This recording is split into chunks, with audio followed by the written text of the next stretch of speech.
రాములమ్మ వెనుక ఉన్నదెవరు? రాష్ట్ర నేతల సిఫార్సా, సొంత లాబీయింగా? ఏఐసీసీ నేతలే పిలిచే అవకాశం ఇచ్చారా? ఎమ్మెల్సీకి టికెట్ ఇవ్వడంపై రాజకీయ వర్గాల్లో చర్చ. సినీ నటి మాజీ ఎంపీ విజయశాంతికి అనూహ్యంగా కాంగ్రెస్ ఎమ్మెల్సీ టికెట్ దక్కడం పొలిటికల్ వర్గాల్లో హాట్ టాపిక్గా మారింది. కొంతకాలంగా క్రియాశీలక రాజకీయాలకు దూరంగా ఉంటున్న ఆమెను పెద్దల సభకు పంపించడం వెనుక ఉన్న ఆంతర్యం ఏంటనే డిస్కషన్ తెరపైకి వచ్చింది. రాష్ట్ర నేతల్లో ఎవరైనా ఆమెను సిఫార్సు చేశారా లేక విజయశాంతి సొంతంగా లాబింగ్ చేసుకున్నారా అనే చర్చ జరుగుతుంది. కొంతకాలం నుంచి దూరంగా ఈమె మీకు యాదికుందా? ఎన్నికలు అయినా వెంటనే అంటే రిజల్ట్స్ వచ్చిన నాడు, ఆ ట్రెండ్స్ తెలిసిన నాడు మీటింగ్లకు వచ్చి అంటే ప్రెస్ మీట్ పెడితే ఆ ప్రెస్ మీట్కి వచ్చి పక్కన కూర్చుంది విజయశాంతి. ఆ రోజు డిసైడ్ అయింది ఈమెకు ఏదో ఒక పదవి ఇస్తుంది ప్రభుత్వంలో అని. కానీ అప్పటి నుంచి ఇప్పటిదాకా ఒక సంవత్సరం పైగా ఈ సంవత్సరం 4 నెలల కాలం పాటు అసలు విజయశాంతి ఎవరికి అందుబాటులో లేదు, ఎవరికి కనపడలేదు, పైగా మీడియాకి చాలా దూరంగా ఉంది, క్రియాశీల రాజకీయాల్లో లేదు. కానీ ఆమె ఎందుకు వచ్చింది? అసలు తనంతల తనే ఏమైనా లాబింగ్ చేసుకుందా లేదంటే ఎవరన్నా రాష్ట్రంలో ఉన్నటువంటి నాయకులు అక్కడ సిఫార్సు చేసిరా అనేది ఇప్పుడు పెద్ద డౌటు. ఎందుకంటే చాలామంది నాయకులు పార్టీ కోసం కష్టపడ్డోళ్ళు, దశాబ్దాల కాలం పాటు పార్టీలోనే ఉన్నోళ్ళు అడుగుతూ ఉన్నారు. అడిగితే వాళ్ళు చెప్పినారు కూడా, మీకు హామీ ఇస్తాం, ఖచ్చితంగా ఈసారి ఎమ్మెల్సీ అవకాశం ఇస్తామని చెప్పారు. వాళ్ళకు ఎవ్వరికి ఇవ్వకుండా ఇయ్యలటికి పనిచేసే నాయకులను పక్కకు పెట్టి రాములమ్మకి ఎందుకు ఇచ్చిండ్రు, అసలు విజయశాంతికి ఎందుకు ఇవ్వాల్సి వచ్చింది అనేది ఇక్కడ లెక్క. అయితే కొంతకాలంగా దూరంగా ఎందుకున్నది అనేది అంటే అసెంబ్లీ ఎన్నికలకు ముందు కాంగ్రెస్లో చేరిన విజయశాంతి ఆ తర్వాత ఎక్కడా పెద్దగా కనిపించలేదు. గాంధీ భవన్లో జరిగిన పార్టీ కార్యక్రమాలకు సైతం హాజరైన సందర్భాలు చాలా తక్కువే అని ఆ పార్టీ లీడర్లు మాట్లాడుకుంటున్నారు. రేవంత్ రెడ్డి సర్కార్ మహిళలకు అమలు చేస్తున్న పలు సంక్షేమ పథకాల విషయాలపైన ఆమె ఎక్కడా మాట్లాడలేదు. దీంతో యాక్టివ్ పాలిటిక్స్కి విజయశాంతి దూరంగా ఉంటున్నారని అందరూ భావించారు. కానీ 4-5 రోజుల కిందట ఉన్నట్టుండి ఢిల్లీకి వెళ్ళి పార్టీ పెద్దలను కలిసినట్టు టాక్. అయితే ఆమెను ఢిల్లీకి వెళ్ళి కలిసిందట. కలిసే కంటే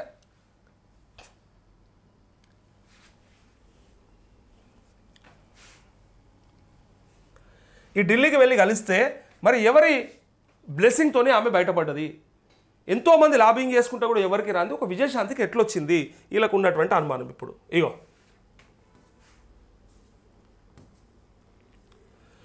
చేసిన స్టేట్ లీడర్లు పెద్దగా పట్టించుకోలేదని టాక్. కానీ ఉన్నట్టుండి ఆమెకు ఎమ్మెల్సీ టికెట్ ఇవ్వడంతో అందరూ ఒకంత షాక్కు గురయ్యారు. ఏఐసీసీ నేతలే పిలిచారా? ఏఐసీసీ నేతలే స్వయంగా విజయశాంతికి ఫోన్ చేసి ఢిల్లీకి పిలిపించుకొని పదవి ఆఫర్ చేసినట్టు ఆమె సన్నిహితులు చెప్తున్నారు. హైకమాండ్లోని ఓ కీలక నేతతో ఆమె లాబింగ్ చేశారని మరికొందరు అంటున్నారు. పదవి కోసం ఆమె చాలా కాలంగా లాబింగ్ చేసినట్టు ప్రచారం జరుగుతుంది. ఢిల్లీలో రాష్ట్ర ప్రభుత్వ అధికారిక ప్రతినిధిగా నియమిస్తారనే ఊహాగానాలు తొలుత వినిపించాయి. కానీ రాష్ట్రంలో నెలకొన్న రాజకీయ పరిస్థితుల నేపథ్యంలో ఆమెను పెద్దల సభకు పంపించడానికి హైకమాండ్ మొగ్గు చూపినట్టు చర్చ జరుగుతుంది. బీఆర్ఎస్ బీజేపీతో పనిచేసే అనుభవం రాములమ్మకు ఉంది. దీంతో కేసీఆర్ను ఎండగట్టడంతో పాటు బీజేపీని సైతం అటాక్ చేసే బాధ్యతలను ఢిల్లీ పెద్దలు ఆమెకు అప్పగించినట్టు తెలిసింది. ఒక్క ఎమ్మెల్సీతోనే సరిపుచ్చుతారా, భవిష్యత్తులో మరేదైనా పదవి ఇస్తారనే చర్చ రాజకీయ వర్గాల్లో జరుగుతుంది. ఎందుకంటే విజయశాంతిని ఇంత సడన్గా ఎమ్మెల్సీగా తీసుకున్నారు అంటే మంత్రి పదవి ఇస్తారా, మంత్రి పదవి ఇచ్చి మరి మంత్రివర్గంలో చోటు ఇస్తారా అనేది ఇక్కడ ఎదురు చూస్తూ ఉన్నారు. మంత్రిని చేసుకోవడానికే తనకు ఎమ్మెల్సీని చేసుకున్నారు అనేది ఇక్కడ టాక్. అయితే ఇక విజయశాంతి అక్కది చూడు, ఇక అక్క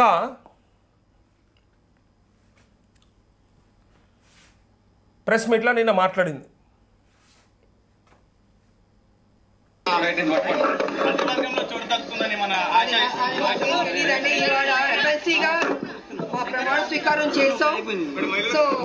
గ్రేట్ ఎమ్మెల్సీగా ప్రమాణ స్వీకారం చేసేసింది అక్క. నామినేషన్ వేసింది. నిన్న వేసిన నామినేషన్ని ప్రమాణ స్వీకారం అని చెప్పేసింది. అంటే ఏమున్నారు చూడుర్రి, కాంగ్రెస్ నాయకులు భలే ఉన్నారు కదా. ఇట్లా అంటే సరే మహిళ కాబట్టి మనం అట్లా అనకూడదు, కానీ కొంత స్పృహలో ఉండాలి. ఏందో మనకు తెలిసి అంటారా తెలియకంటారా, మరి 10వ తరగతి చదువుకున్నాడు మీలకంటే ఇంత పెద్ద నాయకులను గొప్పగా చెప్పుకుంటే వేసింది నామినేషను, ప్రమాణ స్వీకారమే అయిపోయిందట నిన్న. ఇగో వీళ్ళు ఏమడిగారంటే మరి మంత్రివర్గంలో చోటు అయితే ఉంది కాబట్టి ఇంకో 6 పదవులు ఉన్నాయి కాబట్టి మిమ్మల్ని ఏమైనా మంత్రిగా తీసుకుంటారా, అందుకోసం మీకు ఎమ్మెల్సీ ఇచ్చిరా అని మా మిత్రులు అడిగితే ఆమె చెప్పిన మాట.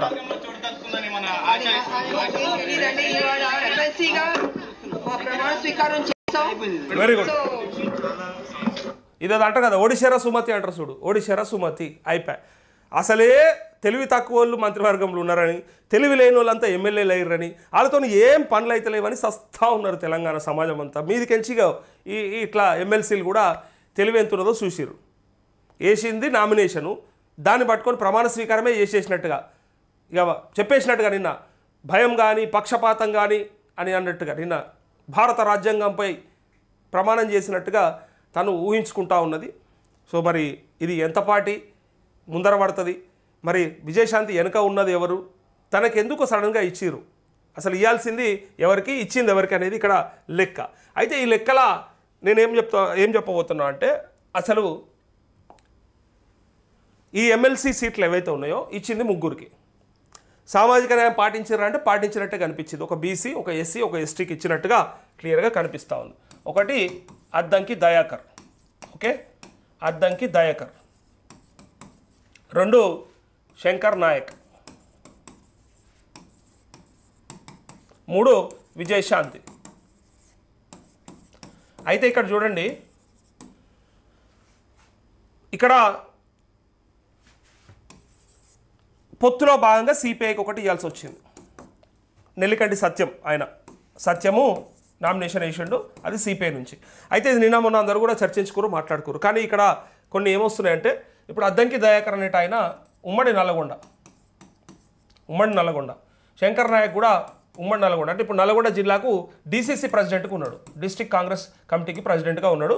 సో ఈయన తుంగతుర్తి నుంచి 2 సార్లు పోటీ చేస్తే అతి స్వల్ప మెజారిటీతో ఓడిపోవడం జరిగింది, స్వల్ప తేడాతో ఓడిపోవడం జరిగింది. ఓడిపోతే ఈయనకు మొన్న ఎమ్మెల్యే టికెట్ కూడా ఇవ్వలేదు, త్యాగం చేశాడు కాబట్టి మళ్ళీ ఎమ్మెల్సీగా అవకాశం ఇచ్చారు.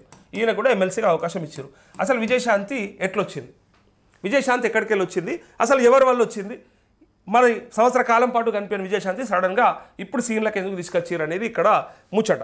సరే, ఈ ముచ్చట ఇట్లా పక్కకు పెడితే ఇప్పుడు ఇక్కడ చూడండి ఒకసారి, ఈ అద్దంకి దయాకర్ అట్లే శంకర్ నాయక్ వీళ్ళు అర్హులా కాదా అంటే వాళ్ళకు పార్టీలో పనిచేసిన అనుభవం.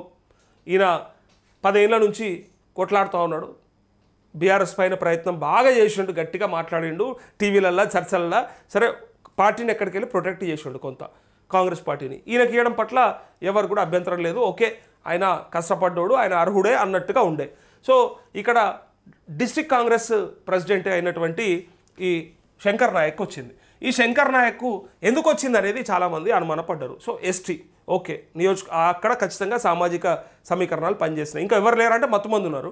ఒకవేళ ఈయన కాకుండా ఎవరైనా ఉన్నారా అంటే చాలామంది ఉన్నారు, ఎవరికైనా ఇవ్వచ్చు ఈ రాష్ట్రంలో. కానీ తనకే ఎందుకు ఇచ్చారంటే తిరిగి ఇది ఎక్కడికి వచ్చిందంటే మొత్తానికి ఉమ్మడి నల్లగొండ జిల్లా రాజకీయాల చుట్టే ఇలా ప్రభుత్వం నడుస్తూ ఉంది.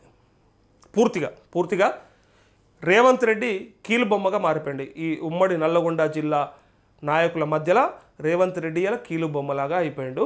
అందుకే జానారెడ్డి ఇంటికి పోయి మరి ఎమ్మెల్సీ కన్ఫర్మ్ చేసే పరిస్థితి రేవంత్ రెడ్డిది. ఇవాళ చూడండి మీరు, నల్గొండ జిల్లాలో ఉన్నటువంటి ఉమ్మడి నల్గొండ జిల్లాలో ఉన్నటువంటి 12 సీట్లలో 11 సీట్లు కాంగ్రెస్ గెలుచుకుంది. అందులో ఒకటి సూర్యాపేట జగదీశ్వర్ రెడ్డి ఉన్నాడు, కుంటకండ్ల జగదీశ్వర్ రెడ్డి గెలిచాడు.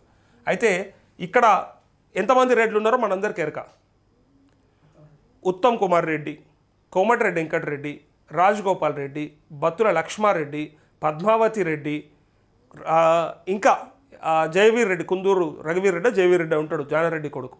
సో ఇట్లా లెక్కేసుకుంటూ పోతుంటే ఇప్పుడు అక్కడ ఉన్నటువంటి పరిస్థితులలో ఈ కోమటిరెడ్డి వెంకటరెడ్డి, ఉత్తమ్ కుమార్ రెడ్డి, అట్లే వీళ్ళు ఎవరెవరైతే ఇంకా అక్కడి రెడ్డి సామాజిక వర్గం సంబంధించినటువంటి నాయకులు ఉన్నారో వీళ్ళంతా కలిసి రేవంత్ రెడ్డిని కీలుబొమ్మలకే చేసుకున్నారు.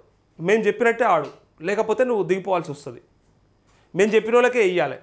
ఈ రాష్ట్రంలో మహబూబ్నగర్కి వెళ్ళి మొదలు పెడితే ఆదిలాబాద్ దాకా చాలామంది ఉన్నారు, ఆశావాళ్ళు, కష్టపడ్డోళ్ళు ఉన్నారు. ఈ పార్టీ కోసం అంటే కాంగ్రెస్ పార్టీ కోసం ఎప్పటి నుంచో కష్టపడుతూ పార్టీని కాపాడిన వాళ్ళు ఉన్నారు, పార్టీ కోసం జైలుకు పోయిన వాళ్ళు ఉన్నారు, పైసలు ఖర్చు పెట్టుకున్న వాళ్ళు ఉన్నారు, రకరకాల వాళ్ళు ఉన్నారు. కానీ ఇక్కడ ఈ నల్గొండ డిస్ట్రిక్ట్ కాంగ్రెస్ ప్రెసిడెంట్కే ఎందుకు వచ్చింది ఇప్పుడు అసలు ముచ్చట ఇది. సో ఇక్కడ వీళ్ళ నల్గొండ జిల్లా మొత్తం ఈ రాజకీయం అంతా కూడా, మొత్తం ఈ రాష్ట్ర రాజకీయం అంతా కూడా నల్గొండలోనే నడుస్తూ ఉంది, వాళ్ళ చేతుల్లోనే ఉన్నది. అలా అంటే వాళ్ళు ఏం చెప్తే అదే చేసే పరిస్థితి అలా రేవంత్ రెడ్డి. ఇండివిజువల్గా తన నిర్ణయం తీసుకునే శక్తి లేదు, సామర్థ్యం లేదు. ఎందుకంటే తను ఇవ్వాలనుకుంటే నెంబర్ 2 పొజిషన్ ఉంటాడు కాంగ్రెస్ ప్రభుత్వం కనుక వస్తే, అధికారంలోకి వస్తే అని చెప్పి షబ్బీర్ అలీకి చెప్పారు. షబ్బీర్ అలీని ఆనాడు వీళ్ళందరూ వ్యతిరేకించారు. షబ్బీర్ అలీ కూడా మొత్తం రేవంత్ రెడ్డికే సపోర్ట్ చేసాడు. ఎవరు చేసినా చేయకున్నా సరే అని చెప్పి రేవంత్ రెడ్డికే సపోర్ట్ చేశాడు. ఇలా కామారెడ్డిలా ఆయన టికెట్ని వదిలేసుకొని నిజామాబాద్ అర్బన్కి వెళ్ళాడు. ఎవరి కోసం? రేవంత్ రెడ్డి కోసం వెళ్ళాడు. సరే కొంతమంది ఏమో భయపడిపోయిండు అన్నారు, కొంతమంది ఏమో ఈయన కోసం సాక్రిఫైస్ చేసిపోయిండు అని చెప్పారు. సరే ఏదో రకంగా రేవంత్ రెడ్డిని ఆడ పోటీ చేపించి ఆయన అర్బన్లో పోటీ చేసిండు, ఓడిపోయాడు. సరే వీళ్ళు చెప్పేదాని ప్రకారం ఓడిపోయిన నేతలకు ఎమ్మెల్సీ లేదు అని అంటే కనుక, సరే ఓడిపోయిన నేతలకు ఎమ్మెల్సీ ఇచ్చేది లేదు, పోటీ చేసి ఓడిపోయిన నేతలకు ఇచ్చేది లేదు అని అంటే అట్లా ఒకటి పెట్టుకుంటే పర్వాలేదు.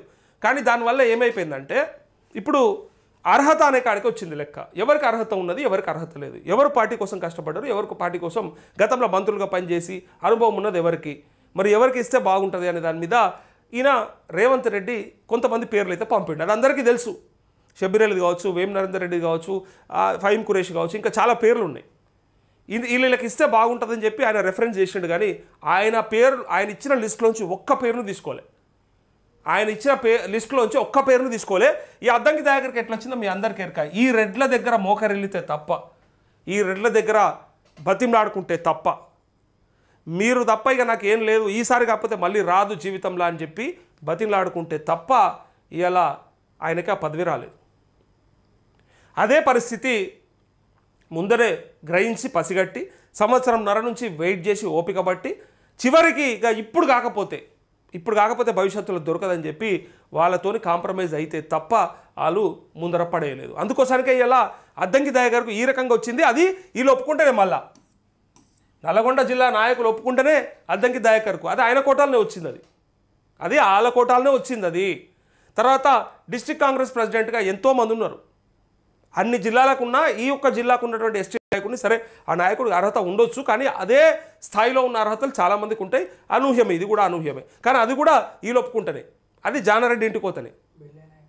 అదే ఉన్నారు, చాలామంది ఉన్నారు నాయకులు. అట్లా కావాలంటే లెక్క చాలా ఉంటుంది. అది అయితే ఇక్కడ ఎవరికి రాకుండా ఈయనకు వచ్చింది అంటే ఇది కూడా నల్గొండ నాయకులు చేసినటువంటి పనే. ఇక్కడ నుంచి విజయశాంతి దగ్గరకు వస్తాయి. అసలు ఇక్కడ కూడా చూడండి మీరు ఒక్కసారి, ఈ జిల్లాకు సంబంధించి నాయకులు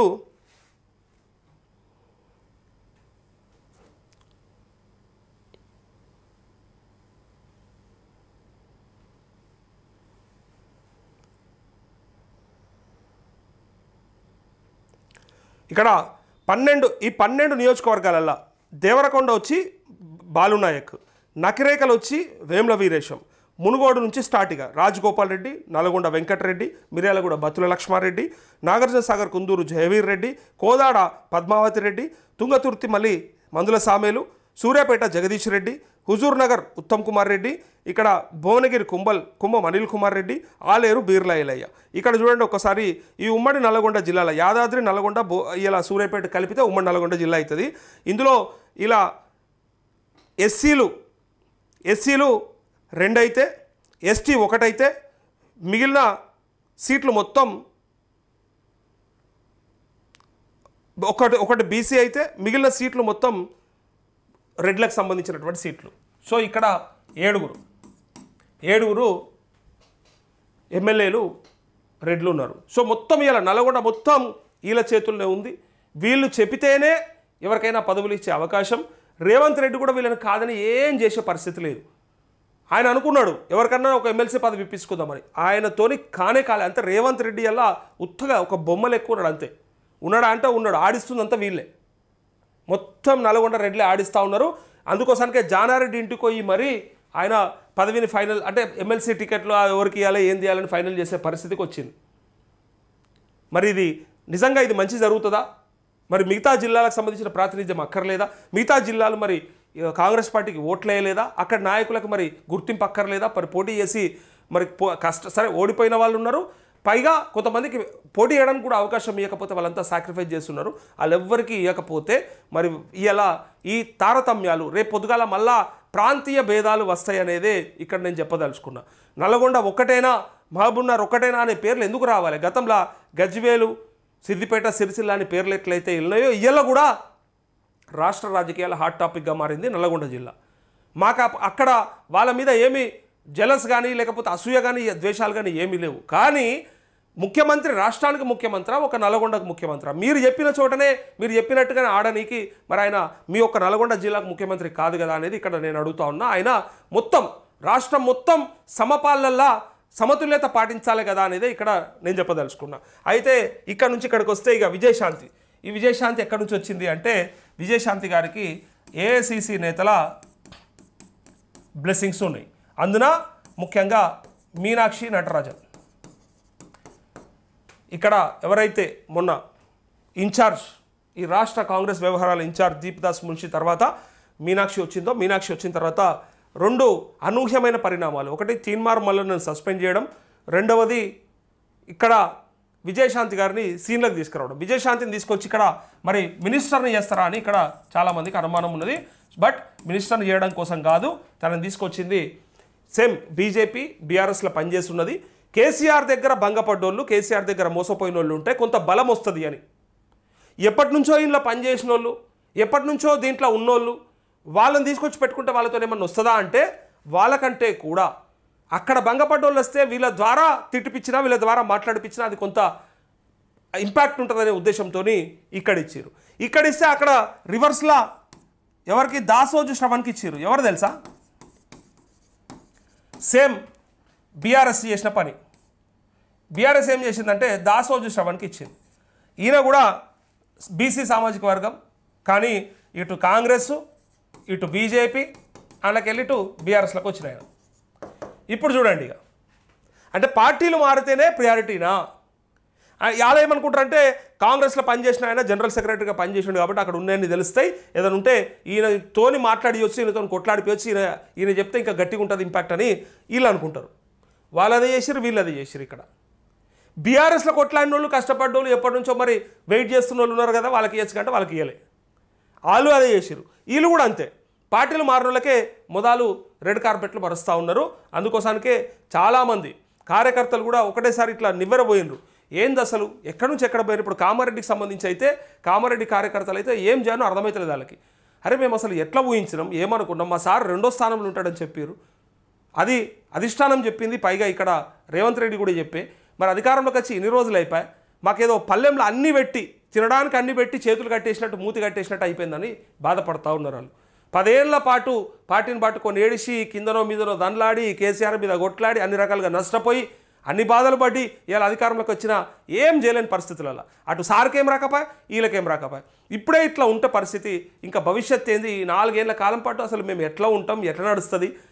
మాకు అసలు ఇక్కడ ఎమ్మెల్యే గెలవకపోయా, కనీసం మా సార్కి ఎమ్మెల్సీ ఇచ్చి ఏదైనా క్యాబినెట్ ఇస్తారేమో అనుకుంటే అది రాకపోయా. ఏది రాకపోతే మా పరిస్థితి ఏంది, మా భవితవ్యం ఏందని ఇలా ఆగమైపోతూ ఉన్నారు. ఎందుకంటే పార్టీలో ఆ ప్రాతినిధ్యం ఉంటుంది, వస్తుంది, ఆ అవకాశం ఇస్తాము అని చెప్పి అన్నారు కాబట్టి వాళ్ళు హోప్ పెట్టుకున్నారు. అది రాకపోగా ఇలా వాళ్ళంతా ఆగంలో పడిపోయారు. సో మరి ఎందుకు ఇవ్వలేదు అంటే ఇందుకే ఇవ్వలేదు. ఓడిపోయిన వాళ్ళకు, పోటీ చేసి ఓడిపోయిన వాళ్ళకి ఇచ్చే ప్రసక్తి లేదు అనేది ఆల్రెడీ అధిష్టానం తీసుకున్న నిర్ణయం. అందుకోసమే నేను గతంలో చాలాసార్లు చెప్పిన, ఒక షబ్బీర్ అలీకి ఇస్తే ఇంకో మదియాష్కి బయటకు వెళ్తాడు, ఒక మదియాష్కి ఇస్తే ఇంకో జగ్గారెడ్డి బయటకు వస్తాడు. ఇట్లా చాలామంది ఓడిపోయిన నాయకులంతా మాకు కావాలని వస్తే మరి ఎంతమందిని అకామిడేట్ చేయాల్సి వస్తుంది? చేయలేరు. కాబట్టి ఎలా వీళ్ళందరినీ అవుట్డేటెడ్ పొలిటీషియన్స్గా తీసుకుంటుంది అధిష్టానం. వీళ్ళంతా అవసరం లేదు, ఉంటే ఉండని, పోతే పోని, వీళ్ళతో నచ్చేది లేదు, పోయేది లేదు. ఇప్పుడు ఉన్నోడు ఎవడైనా సరే గెలుపు గుర్రాలు లెక్క ఉండాలి, లేదా కష్టపడేటోడు ఉండాలి, లేదా కొంత షార్ప్గా ఉండి కేసీఆర్ మీద ఫైట్ చేసేటోళ్ళే కావాలి. కానీ ఈ పాతతరం నాయకులతో వచ్చేది లేదన్నట్టుగా కొంత నిర్లక్ష్య వైఖరి ప్రదర్శిస్తూ ఉంది వాళ్ళ మీద, వాళ్ళ పైన.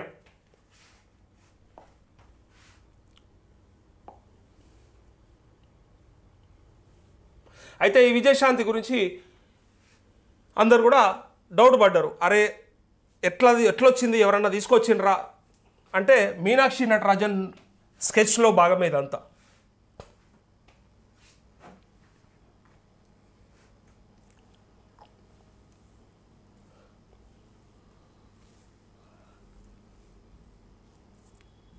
ఇక ఏకగ్రీవం లాంఛనప్రాయమే. ఎమ్మెల్సీ కోసం 8 మంది నామినేషన్ ముగిసిన గడువు అంటూ నిన్న గడువు ముగిసిపోయింది, అయిపోయింది. కాబట్టి ఇక లాంఛనమే, వాళ్ళు ఎట్లా వాళ్ళే గెలుస్తారు, వాళ్ళకే అవకాశం అని చెప్పడానికి ఇక్కడ ఇగో తెలంగాణ ఎమ్మెల్యే కోటాలో ఎమ్మెల్సీ అభ్యర్థుల ఎన్నిక ఏకగ్రీవం లాంఛనప్రాయమేనని తెలిపోయింది. సోమవారంతో ఎమ్మెల్సీ ఎన్నికల నామినేషన్ల ఘట్టం ముగిసింది. అయితే మొత్తంగా 8 మంది అభ్యర్థుల నామినేషన్లు దాఖలు చేశారు. మంగళవారం రిటర్నింగ్ అధికారి నామినేషన్లు పరిశీలించనున్నారు.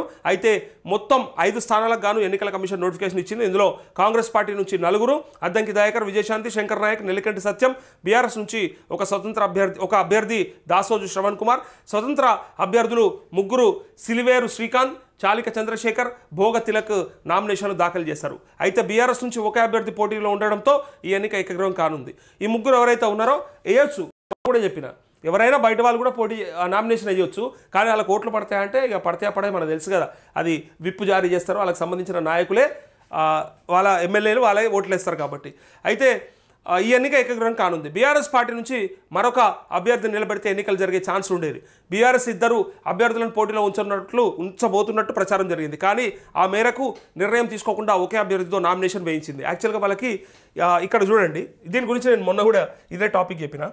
ఏమన్నా అంటే ఇప్పుడు వీళ్ళకున్నాయి 28 ఎమ్మెల్యే స్థానాలు. ఎవరికి? మన బీఆర్ఎస్కి. సో ఇక్కడ కావాల్సింది 21 ఓట్లు సరిపోతాయి. ఇలా 7 ఓట్లు మిగిలిపోతాయి. ఇలా 7 ఓట్లు అంటే వేయాల్సిన పని లేదు. ఇక 21 మంది వేస్తే సరిపోతుంది ఒక ఎమ్మెల్సీ స్థానానికి. వీళ్ళు వేస్తారు, ఇక్కడ ఈ 7 ఓట్లు మిగిలిపోతాయి ఎక్సెస్ వీళ్ళకి. ఇటు నుంచి ఎంఐఎంకు 7 ఓట్లు ఉన్నాయి. వీళ్ళు ఎవరికి వేస్తారనేది ఇంకా ఏం డిసిషన్ తీసుకోలేరు. బట్ ఎట్లయినా కాంగ్రెస్కి సపోర్ట్ చేస్తారేమో అన్నట్టుగా ఉన్నారు. వీళ్ళు కూడా పోటీలో పెట్టలేదు, అందుకే వీళ్ళు కూడా పోటీలో లేరు. సో ఇక్కడ బీజేపీకి 8 మంది ఎమ్మెల్యేలు ఉన్నారు, అందుకే వీళ్ళు కూడా పోటీలో పెట్టలేదు. నామినేషన్ లేదు, no nomination, not contesting. So ఇక్కడ వీళ్ళ ఓట్లు ఎక్సెస్ ఉన్న ఓట్లు. ఇక్కడ చూడుర్రి, వీళ్ళు స్వతంత్ర అభ్యర్థులైన ఒక 3 వేసారు కదా, వాళ్ళు ఎవరో మనకు ఐడియా లేదు, కానీ ఎమ్మెల్యేలు అయితే కాదు వాళ్ళు. అయితే ఇప్పుడు ఇక్కడ ఈ మిగిలిపోయే ఓట్లతోనే ఒక ఎమ్మెల్సీ కావచ్చు. కాంగ్రెస్కున్న బలంతో 3 నిలబెట్టింది, 4 నిలబెట్టింది ఒక సిపిఐ అభ్యర్థితో కలిపి. సో వాళ్ళకి సరిపోతుంది అది. కానీ ఇక్కడ వీళ్ళ బలం అంటే ఎంఐఎం బలం తీసుకొని వాళ్ళు కాంగ్రెస్ మేము గెలుస్తామనే నమ్మకంతో వాళ్ళు పెట్టుకున్నారు. అయితే ఇక్కడ మిగులుతున్నటువంటి ఓట్లు ఏవైతే ఉన్నాయో ఈ 15 ఓట్లు ఒట్టుకుంటున్నాయి అన్నట్టు. అంటే మరి వీళ్ళు వేస్తారా వేయరా, మరి వేయకుండా సరిపోతుందా అనేది లెక్కేస్తే ఇక్కడ చూడండి, ఈ స్వతంత్ర అభ్యర్థులుగా ఎవరైనా బయట వాళ్ళు నిలబడవచ్చు. ఇది ఎమ్మెల్యే స్థానాలు మాత్రం, అంటే ఎమ్మెల్యేలుగా గెలిచిన వాళ్ళే వేయాల్సిన పని లేదు అని చెప్పేసి ఇక్కడ. ఎందుకంటే వాళ్ళ పార్టీల నుంచి బయట వాళ్ళే కదా వేసేది. ఇప్పుడు అద్దంకి దయాకర్ అయినా లేకపోతే ఇంకెవరైనా కూడా ఆ పార్టీ నాయకులు పార్టీ బీఫామ్ ఇస్తే సరిపోతుంది. సో అందుకే ఆ పార్టీ బీఫామ్ మీద వాళ్ళు గెలుస్తారు, వాళ్ళు విప్పు జారీ చేసుకుంటారు. పలానా వాళ్ళకు మనోళ్ళకి ఓటేసుకోవాలంటే వాళ్ళు ట్రైనింగ్ ఇచ్చుకుంటారు, వేసుకుంటారు. అయితే వీళ్ళ మొన్న కూడా నేను ఏమన్నా అంటే 7, 7, 7, 7, 7, 8, 8, 7, 15, 15, 7, 21 కరెక్ట్గా ఒక ఎమ్మెల్సీ స్థానం గెలుచుకునే ఎమ్మెల్యే సీట్లు ఈ 3 పార్టీలకు ఉన్నాయి. కానీ ఇండివిజువల్గా ఎవరికి పెట్టే శక్తి లేదు. వీళ్ళు ఎవరికైనా సపోర్ట్ ఇస్తారా అంటే ఎంఐఎం బీజేపీకి ఇయ్యదు, బీజేపీ ఎంఐఎంకి ఇయ్యదు, బీజేపీ ఇక్కడ బీఆర్ఎస్కి ఇవ్వకపోవచ్చు, ఈ బీఆర్ఎస్ మళ్ళీ ఇక్కడ ఎంఐఎంకి ఇవ్వకపోవచ్చు. అందుకోసానికి ఇక్కడ 3 వేరువేరుగా ఉన్నటువంటి ఆ బలాలు ఒక ఎమ్మెల్సీ స్థానానికి సరిపోతాయి. కానీ నిలబెట్టలేకపోవడం వల్ల ఈ ఎంఐఎం ఓట్లు బీజేపీ ఓట్లు ఎటుపోతాయి అనేది ఒకసారి ఆలోచన చేయొచ్చు. అయితే ఇది ఎవరన్నా ఒకరు ఇండిపెండెంట్ అంటే ఈ 3 మెప్పించే ఒక్కడు దొరకాలి.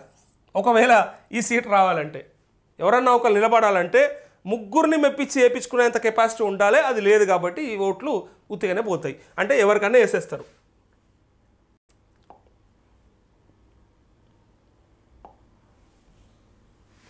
ఇక్కడ కాంగ్రెస్ పార్టీ నుంచి 4 ఇక అద్దంకి దయాకర్, విజయశాంతి ఇదంతా మనం చూసినాం కదా. సో బీఆర్ఎస్ పార్టీ నుంచి ఇంకొక అభ్యర్థి నిలబెడితే ఎన్నికలు జరిగే ఛాన్స్ ఉండేది. ఎందుకంటే ఎన్నికలు జరగాలంటే ఓట్లు పడుతుండే అప్పుడు. ఇప్పుడు ఏది ఏకగ్రీవం అయిపోయింది. అయితే బీఆర్ఎస్ 2 అభ్యర్థులను పోటీలో ఉంచబోతున్నట్టు ప్రచారం జరిగింది. కానీ ఆ మేరకు నిర్ణయం తీసుకోకుండా ఒకే అభ్యర్థితో నామినేషన్ వేయించింది. కాగా కాంగ్రెస్ పార్టీ బీఆర్ఎస్ పార్టీలు అభ్యర్థులను బలపరుస్తూ వారి ఎమ్మెల్యేల సంతకాలతో కూడిన నామినేషన్ పత్రాలను అసెంబ్లీలో దాఖలు చేశారు. నామినేషన్ల పరిశీలనలో భాగంగా ఎమ్మెల్యేల సంతకాలు లేని అభ్యర్థుల నామినేషన్లను ఎలక్షన్ అధికారి రిజెక్ట్ చేసే వీలుంది. ఈ క్రమంలోనే ఈ నెల 13వ తేదీన ఏకగ్రీవంగా అభ్యర్థులు ఎన్నికైనట్లు రిటర్నింగ్ అధికారి ప్రకటించే అవకాశం ఉందని తెలుస్తోంది. అదే రోజు అభ్యర్థులకు ఎమ్మెల్సీ ఎన్నికల పత్రాలు అందజేయనున్నారు అంటూ ఇక్కడ ఇది అసలు ముచ్చట. అయితే ఇక్కడ ఒక్కసారి చూడండి,